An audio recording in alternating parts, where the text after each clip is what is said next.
Welcome to episode 8 of Wind, Band, and Beyond. This show features special guest Greg Evans discussing the drum set and percussion. Greg is an alum of Ithaca College, having earned his Master's of Music from IC in 2011, and he is an assistant professor in performance. Here he is performing along with Nick Walker, Mike Teitelbaum, and Nick Weiser.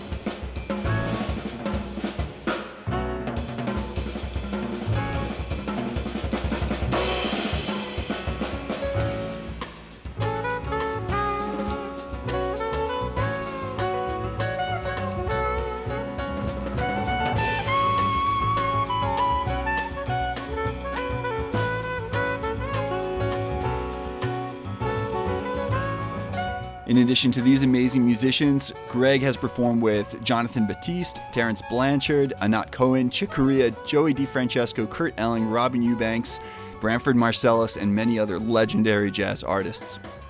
He conducts the Ithaca College Jazz Repertory Ensemble, teaches survey of jazz history, and has taught various classes to non-music majors. Greg is very active as a performer and educator in the local Ithaca music community and is a frequent clinician across the country. In this show, Greg talks about how he would introduce percussion in a beginning band setting and explains what it means to play in the pocket. Professor Evans, thank you so much for joining us today. How's everything going? Everything is great. Thank you so much for having me. It's good to see everybody. It's good to be seen. And yeah, thank you for speaking to our class. This is a podcast for our junior music education students who are wind band majors. So if we could start out, if you were a beginning band director, how would you introduce percussion instruments to a 10-year-old, for example? And, what instruments would you choose? What would be your approach? What would be the focus? Sure. I guess I can really only speak from my personal experience. I think it's really common for a lot of young aspiring percussionists to be introduced to maybe non-pitched percussion. Primarily, in my experience, it's been the drum set. And I think that's been challenging for a lot of band directors because it seems to be an instrument that's not engaged very often in our studies. And so we tend to outsource, right, that part of percussion studies. And in my experience, a lot of students get into the idea of playing percussion through what they're exposed to. And if students are exposed to music that we call popular music or contemporary music, or if they're exposed to music on the radio, or if they're making beats, that might be the channel that inspires them to play drum set. And I've seen a lot of students, aspiring percussionists, get discouraged, right? When they are super excited about playing percussion and we get into the band room and there's everything except for drum set, right? And this was common when I was coming up. I see this a lot with my younger students. I talk to a lot of band directors about how to incorporate this instrument into their studies. And there seems to be a little bit of a disconnect there. And so I think that one of the most important instruments, I think, to get young percussionists at least behind in some ways is the drum set. And that'll start with you, aspiring band directors. So first, I would inspire you to get behind the instrument as well so that you can grow along with your students. I think that's been something that has been fun to watch with a lot of my colleagues who teach in public schools, is watching them learn the instrument alongside of their students, because integrating drum set studies into general percussion in public schools seems to be a relatively new thing. So rather than approaching it maybe from a perspective of fear, right? You can approach it from a perspective of excitement and wonder and inspiration and grow along with your students. So I definitely think that engaging drum set would definitely be something to start with, a young student, even as young as 10. But also meet them where they're at if you can, right? Rhythm is one of those beautiful characteristics of music that transcends instrument. right? You can engage rhythm on the drum set, you can engage rhythm on marimba, you can engage rhythm on a slapstick, right? So that's one of the beautiful things about percussion, is that you can engage rhythm from so many different perspectives. And so I would also, meet them where they're at. If you have a young student who might be exposed to pitch percussion because maybe they've had piano lessons, definitely dive into the marimba, but also have them playing the drum set. If you've got a student who maybe they're playing with their local community pipe and drum corps, if they're really comfortable with the snare drum, engage them on snare drum. Also have them play marimba and drum set, right? So I think that we can approach it from a holistic perspective. We can approach it from an exposure perspective, and you can approach it from maybe an outside of the box perspective in just thinking creatively of how to engage your percussionists, but also your non-percussionists rhythmically, right?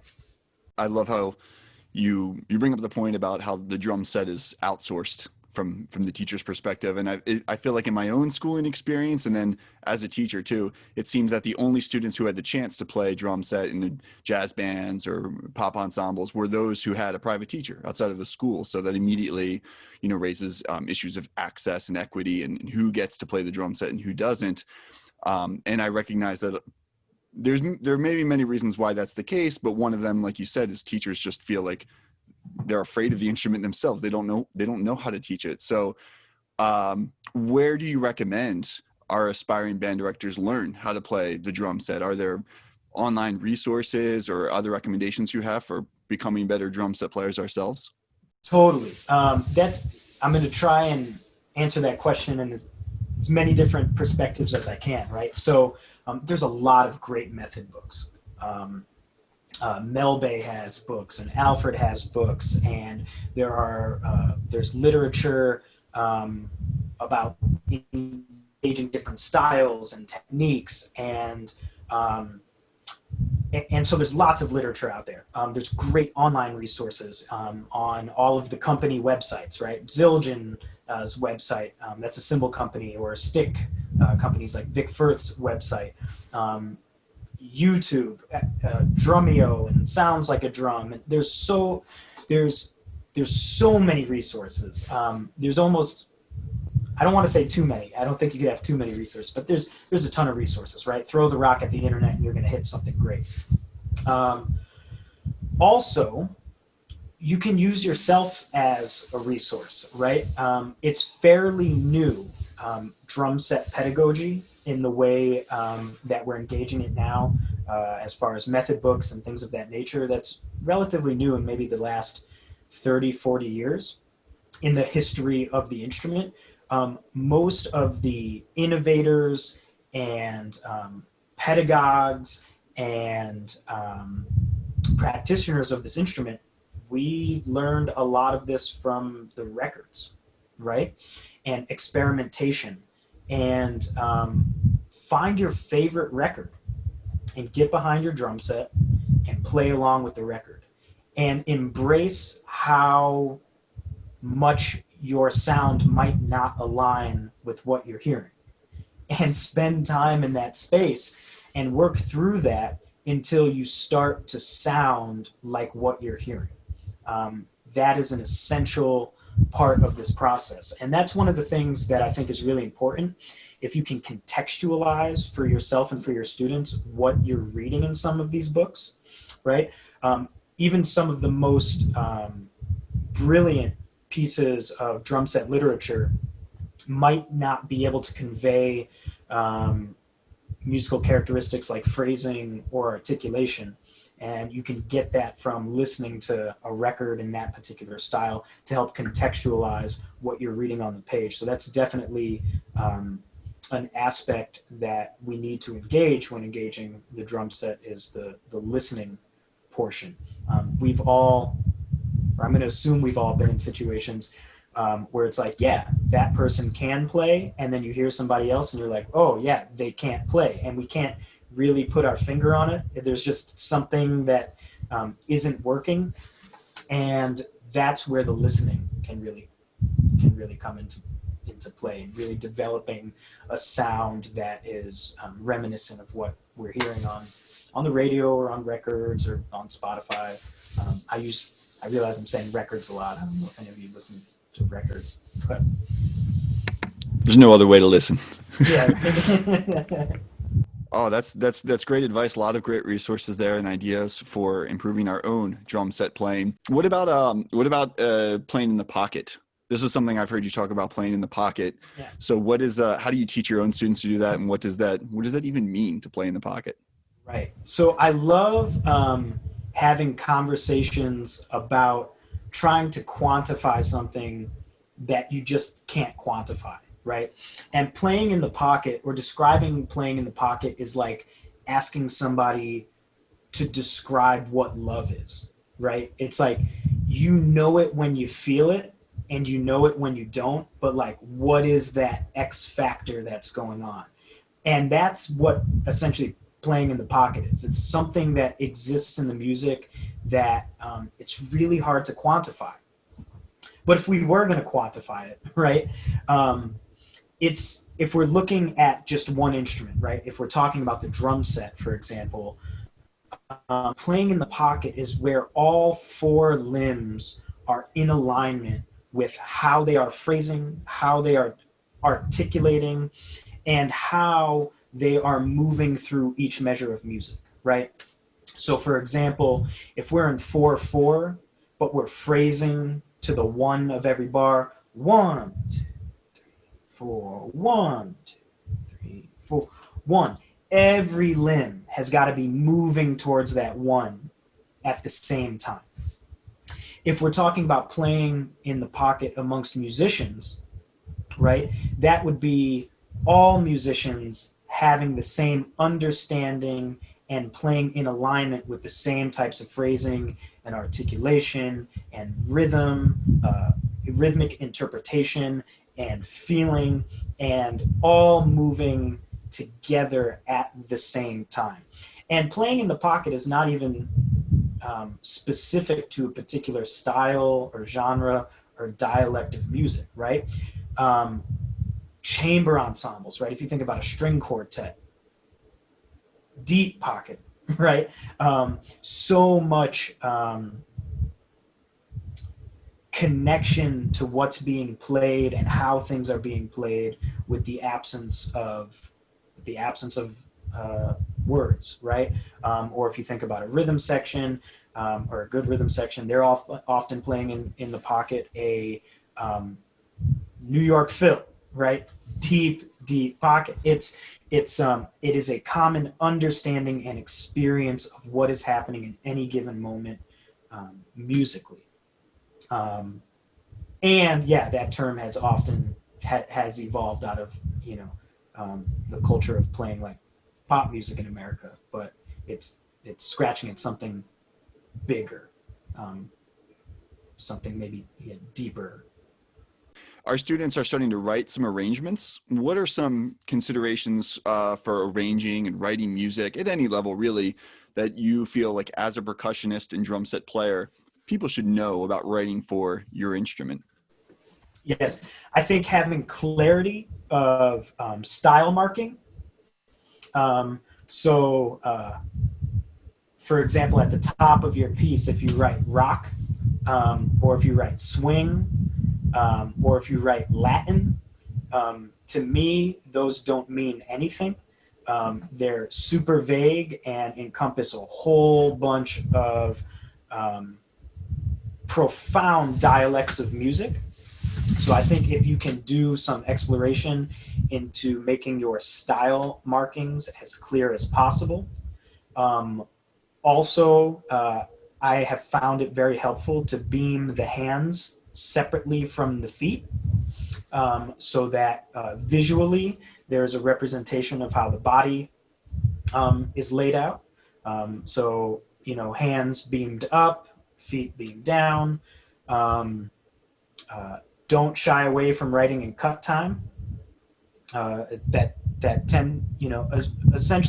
Eventually we'll get to a tempo with percussion where it just becomes so much more efficient to read in cut time. the least amount of rests per bar is often very helpful.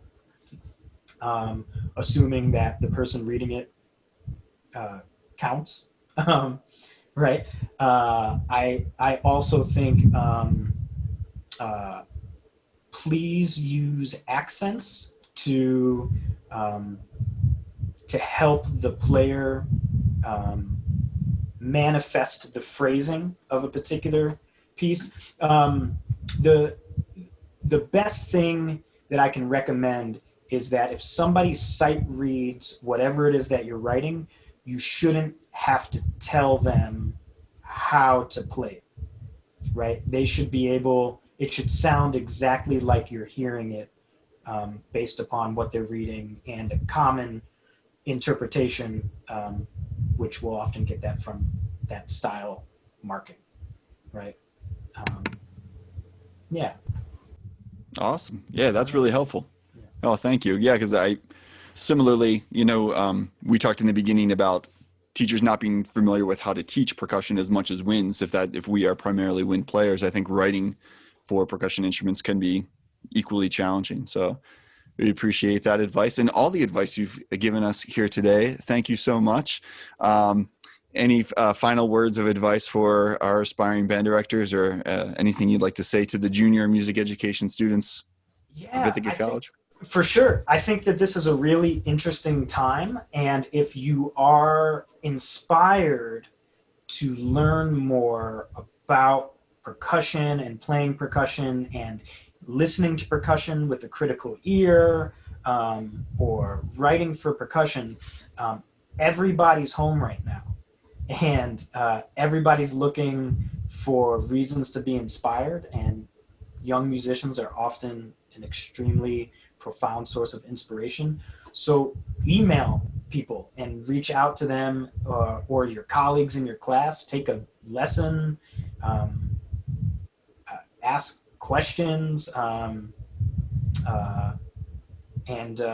this is it's a beautiful time where everybody's home, and so you can, there are lots of human resources that we now have access to, because nobody's on the road anymore. And so that's something that you can take advantage of in your own musical exploration. Well, thank you so much for spending some time with us today, and take it easy, all right? Yeah, thank you so much.